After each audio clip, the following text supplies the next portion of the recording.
पूरे देश भर में भगवान राम का नाम आस्था का एक सबसे बड़ा केंद्र रहा है। एक ऐसा नाम जिसके लिए करोड़ों भारतीयों ने अपनी गाढ़ी कमाई से करोड़ों रुपए दान किए।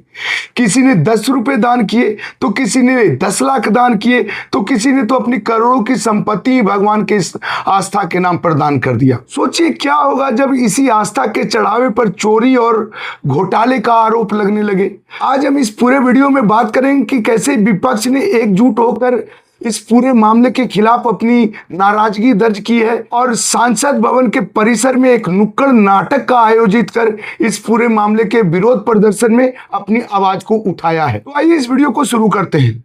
लेकिन इस वीडियो को शुरू करने से पहले मैं आप लोगों से एक सवाल पूछना चाहता हूं कि क्या आप लोगों को पता है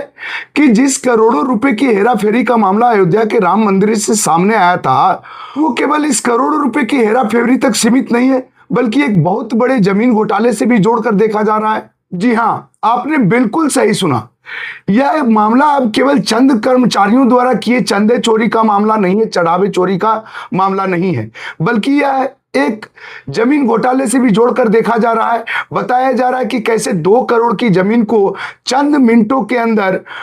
18.5 करोड़ में मंदिर ट्रस्ट को बेचने का मामला भी सामने आया है, जिससे यह भी सवाल उठता है कि क्या इस पूरे घोटाले में अयोध्या का रियल एस्टेट सिंडिकेट भी काम कर रहा था। सबसे पहले इस वीडियो में बात करेंगे उस सातिर तरीके को, उस सातिर कार्य प्रणाली को जिसके तहत रामलला के चढ़ावे से करोड़ों रुपए की हेराफेरी हुई, करोड़ों रुपए की चोरी की गई। मैं आपको बता दूं कि राम मंदिर में हर दिन करोड़ों रुपए का चढ़ावा आता है। ऐसे में इस रकम को गिनने के लिए कुछ बैंक कर्मियों को और कुछ सेवादारों को रखा गया था। मैं आपको बता दूं कि इसी बात का फायदा उठा करके सेवादारों और बैंक कर्मियों ने काउंटिंग रूम में लगे सीसीटीवी को काउंटिंग के समय बंद कर देते थे और फिर होता था ये पूरा खेल। मैं आपको बता दूं कि कैसे नोटों की गिनती करते समय नोटों की बंडल में 100 नोटों की जगह 150 नोटों डाल दिया जाता था और गिनती में केवल 100 नोटों को ही दिखाया जाता था और बाद में उन नोटों की बंडल्स को बैंक में पहुंचने से पहले एक्स्ट्रा नोटों को निकाल लिया जाता था ताकि बैंक में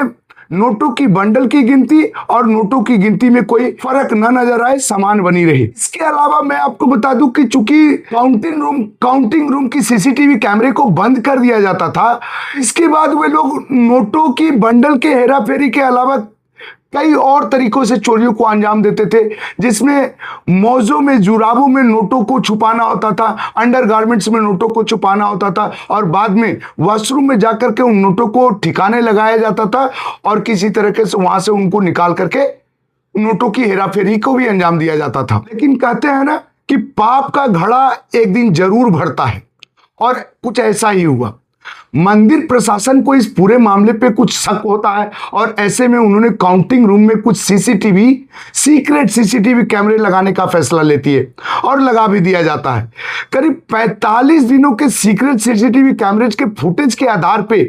उस 45 दिनों के सीक्रेट सीसीटीवी कैमरे के फुटेज को खंगाला जाता है और आरोपियों को रंगे हाथ पकड़ लिया जाता है। ये तो मैंने आपको बात बताया कि कैसे ये लोग नोटों की हेराफेरी करते हैं, लेकिन इसी वीडियो के शुरुआत में मैंने आपको बताया कि कैसे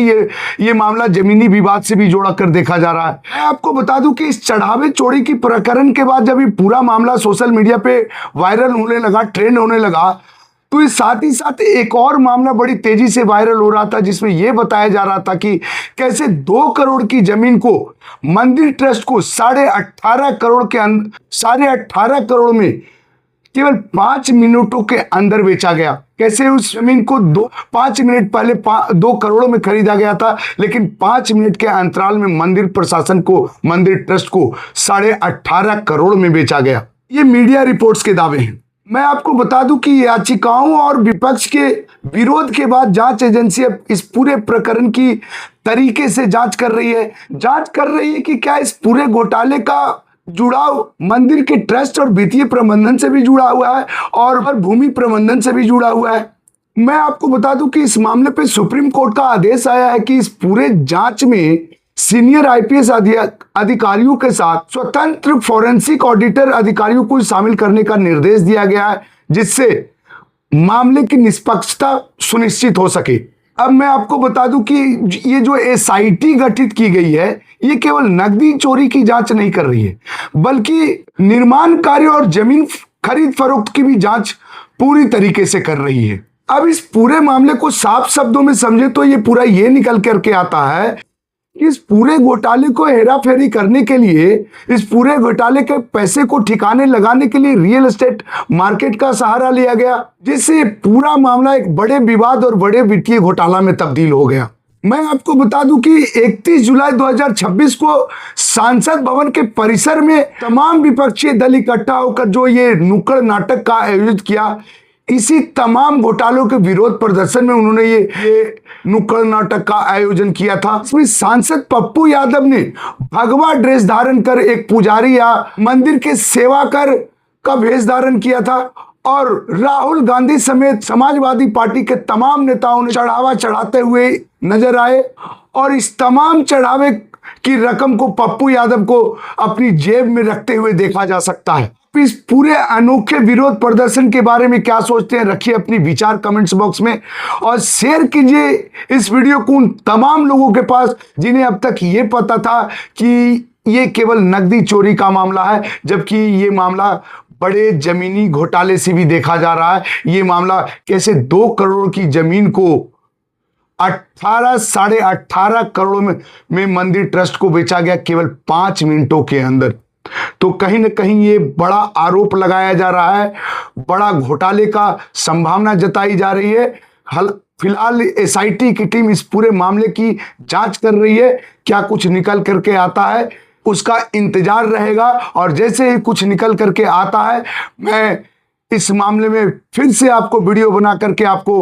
बताने की कोशिश करूंगा कि क्या कुछ इस पूरे मामले में अपडेट है। फिलहाल मैं आपसे अनुरोध कर रहा हूं कि अगर आप ये वीडियो फेसबुक पेज पे देख रहे हैं तो इस पेज को फॉलो कर लीजिए। अगर आप ये वीडियो यूट्यूब चैनल की माध्यम से देख रहे हैं तो चैनल को सब्सक्राइब कर दीजिए और जैसा कि मैंने आपको कहा कि शेयर कीजिए इस वीडियो को उन लोगों के पास, तो ज़्यादा से ज़्यादा शेयर कीजिए ताकि ज़्यादा से ज़्यादा लोगों के पास पहुँच सके और वो भी इस पूरे मामले के साथ अवगत हो सके। धन्यवाद। जय हिंद, जय भारत।